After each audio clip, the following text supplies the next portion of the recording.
Quand le ballon est arrivé au fond des filets pour la troisième fois, la victoire était assurée. La Tanzanie a battu l'Ouganda 3-0 et elle s'est qualifiée pour la Coupe d'Afrique des Nations, le plus grand événement footballistique du continent. Plus de 60 000 fans s'étaient réunis pour faire la fête puisque cela fait 39 ans que l'équipe nationale est absente de la Coupe d'Afrique des Nations. Le résultat place les Taifa Stars devant le Lesotho avec 2 points d'avance. Le Lesotho a lui fait match nul contre le Cap-Vert. Le succès est allé bien au-delà du stade. Le président tanzanien a célébré la victoire avec l'équipe et a promis beaucoup de choses s'il continue à gagner. Tous auront leur parcelle de terre si cela est possible. Nous chercherons dans de beaux secteurs. Nous pouvons donner de la terre aux ambassadeurs.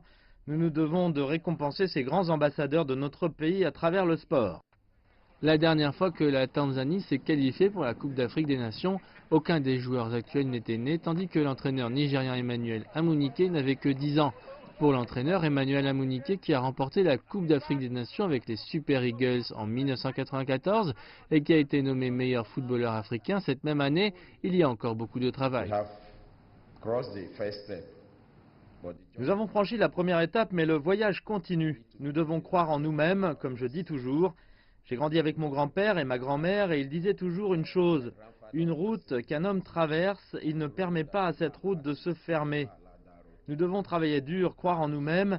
Si vous croyez en vous, que vous travaillez dur et que vous croyez en Dieu, tout est atteignable dans la vie.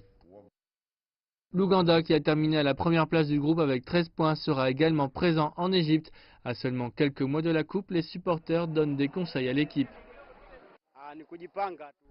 Nous devons continuer. Ils doivent croire que tout est possible. Ils doivent rester concentrés. Tout ce qu'ils doivent faire, c'est de penser à ce qui doit être fait sur le terrain. Ce qui se passe en dehors du terrain, ils doivent laisser ce genre de choses à nous.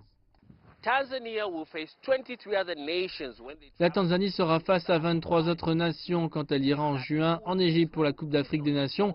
On ne sait pas encore qui rencontrera qui. La Confédération du football africain doit effectuer un tirage au sort en avril.